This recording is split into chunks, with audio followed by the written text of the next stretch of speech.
Welcome to your online classes. Today we are going to start exercise 4.6. बेटा 4.6 exercise में कुछ questions हम कर चुके हैं. देन क्वेश्चन नंबर जो 5 है उसको आज कराएंगे. क्वेश्चन नंबर 5 में क्या आता है वो देखिए. 4 क्वेश्चन हम कर चुके हैं कल. क्वेश्चन नंबर 5 है मिस्टर सिन्हा अर्न रुपए 78,735 इन 2 ईयर्स. मिस्टर सिन्हा है उसने 2 साल में अर्न किए हैं, पैसे कमाए हैं. कितने कमाए हैं बेटा? 78,735 रुपए. ठीक है. If one of those years he earns रुपए, उसने एक साल में तो कमाए हैं 49,356 रुपीज, लेकिन उसने दूसरे साल कितने कमाए? तो देखो आपकी पॉकेट है, ठीक है. आपके पॉकेट में 8 रुपए हैं, ठीक है. और ये रुपए 2 फ्रेंड्स के हैं, फ्रेंड ए फ्रेंड बी के, ठीक है ना. पॉकेट नहीं, मान लीजिए ये एक बैग है और इस बैग में 8 रुपीज हैं. 2 फ्रेंड्स के रुपीज कलेक्ट हुए हैं, लेकिन मुझे इतना पता है कि इस ए जो फ्रेंड है ना, इसके पास सिर्फ और सिर्फ 3 ही रुपए थे. जो ए फ्रेंड है इसके पास कितने रुपए थे? सिर्फ 3 ही रुपए थे.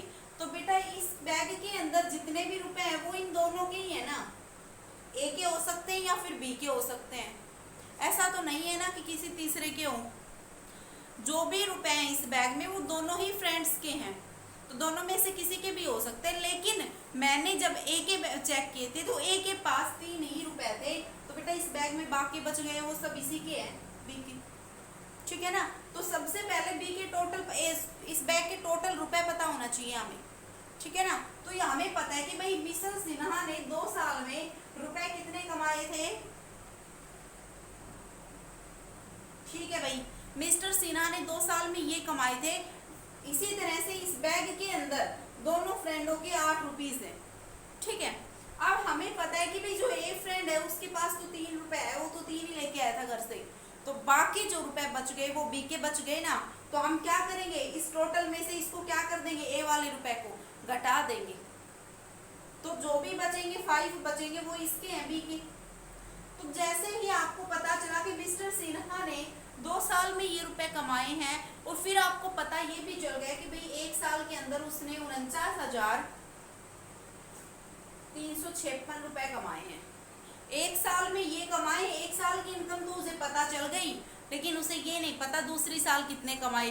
तो ये हम बताएंगे ना उसे इसे बताएंगे कि भाई जो तेरे पास 2 साल के रुपए हैं आपके बैंक में, ठीक है. तो 2 साल में एक साल के तो आपने बता दिया भाई 49,356 रुपए मेरे पास थे, एक साल में मैंने जमा किए थे. तो बेटा जो इस रुपए में से इसके अलावा जो बच गए वो सब क्या है, दूसरे साल के ही तो है. तो आपको क्या करना पड़ेगा, माइनस करना पड़ेगा, ठीक है.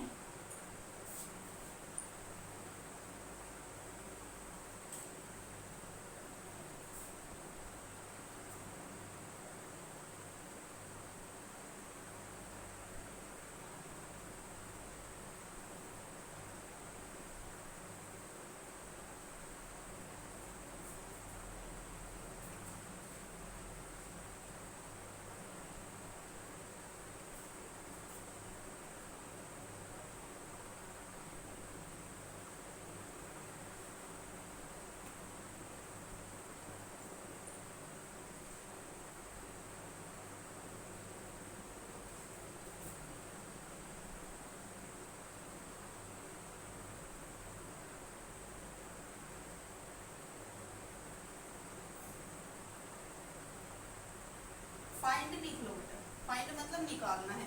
तो देखो 2 साल में मिस्टर सिन्हा ने ये रुपए कमाए हैं, एक साल में ये कमाए हैं. तो दूसरी साल का आपको पता है कि भाई आपने दूसरी साल का आराम से निकल सकता है जब आपके पास टोटल है 1 साल का है.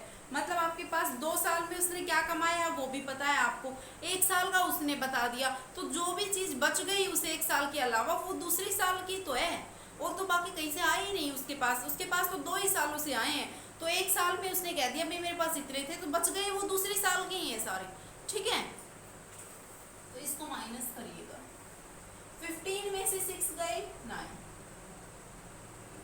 यहाँ पे 2 बचा, यहाँ से कैरी दिलाई, 12 में से 5 गए 7, 6 में से 3 गए 3, अब यहाँ से फिर इसको कैरी दिलाई, 18 में से 9 गए, 6 में से 2 गए ना, 6 में से 4 गए, तो ये रुपए उसने सेकेंड ईयर में कमाए थे। ठीक है, क्वेश्चन नंबर 6 देखिएगा।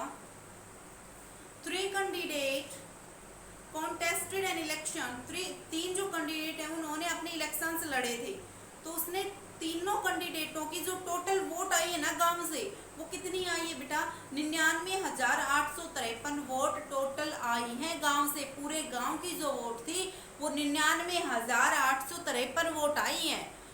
उन वोटों में हमें ये नहीं पता अभी तक कि किसने कितने लिए थे। मान लीजिए 3 बंदे थे लड़ने वाले, A B C, total vote आ गई 99,853, ये टोटल है। ठीक है, अब इसके अंदर कुछ इनवैलिड भी हुई होंगी, कुछ वोट तो खराब भी हो जाती हैं, तो कुछ इसमें इनवैलिड भी हुई हैं। तो इसने कह दिया कि ए और बी जो कैंडिडेट थे ना, तो एक ने तो मिली है इतने वोट,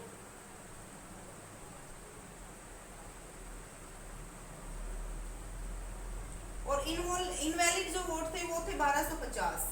तो देखिएगा ये तो टोटल है, इसी के अंदर ये है, इसी से ये निकल के आई है और इसी से ये है, और इसी में बच गई वो इसकी है। ये टोटल में से ही इसके 4 पार्ट हो गए। 3 तो कैंडिडेट, तीनों को मिली होगी, किसी ने किसको दी है, किसी ने किसको दी है, 3 तो कैंडिडेट हो गए, और कुछ वोट खराब भी हो जाती हैं। तो बेटा हमने पाया कि टोटल तो ये है, तो 68,967 जो वोट है वो तो ए ने मिल गई। उसके बाद 15,387 बी को मिल गई। ठीक है, इसी में से मिली है। अब 1250 इसमें खराब भी हो गई, लेकिन पीछे जो बच गई इनके अलावा, इन तीनों को मिला के जोड़ करके इनके अलावा जो बच गई इसमें से वो किसकी है, वो तो बेटा सी के पास ही जाएंगी, क्योंकि 3 कैंडिडेटों के अलावा चौथा कैंडिडेट वहां था नहीं, कुछ वोट्स खराब भी हुई हैं। टोटल वोट काउंट किए कि भाई 99,853 आई है, जिसमें से ए के पास भी गई है वो वोट, बी के पास भी, सी के पास भी, और कुछ इनवैलिड भी हुई है। तो आपको क्या करना है, ए बी और इनवैलिड को जोड़ के और इसमें से क्या करना है, टोटल में से घटाना।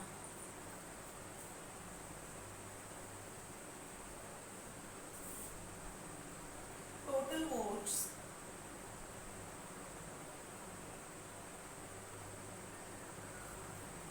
99,853 candidate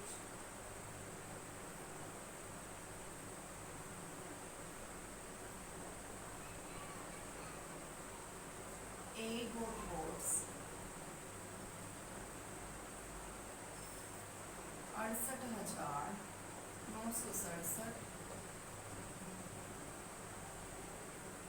candidates B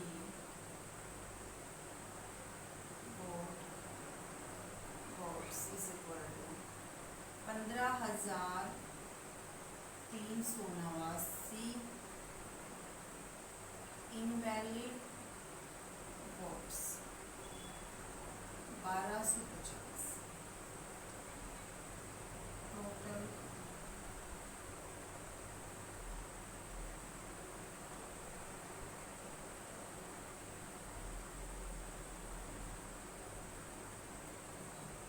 total votes ही लिख रहे हैं।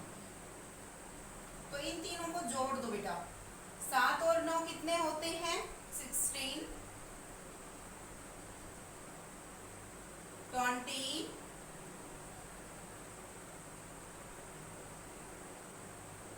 2 इस कैरी लग गया यहाँ पे, 7 और 9 16, 1 कैरी चला गया 15, 1 कैरी चला गया 8। ठीक है, candidate C votes find candidates C got vote is equal to total votes minus total vote. ये टोटल गोट वोट लिख लो बेटा।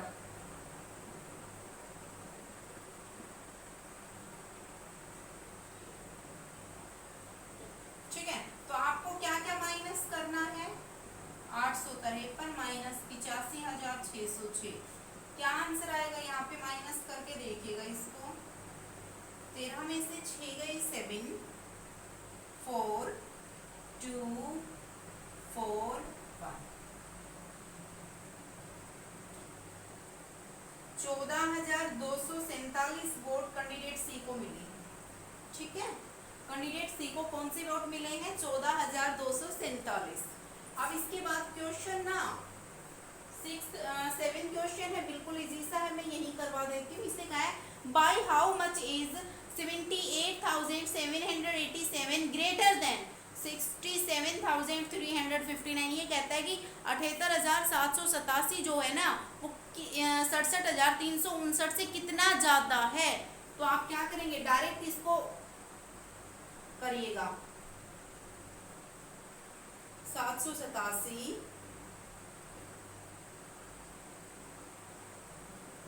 67,359, इसको बेटा डायरेक्ट करिएगा, इसमें कोई स्टेटमेंट मत लगाइएगा, ये माइनस करिएगा और आंसर लिखिएगा। ठीक है, तो आज के लिए इतना ही रखते हैं।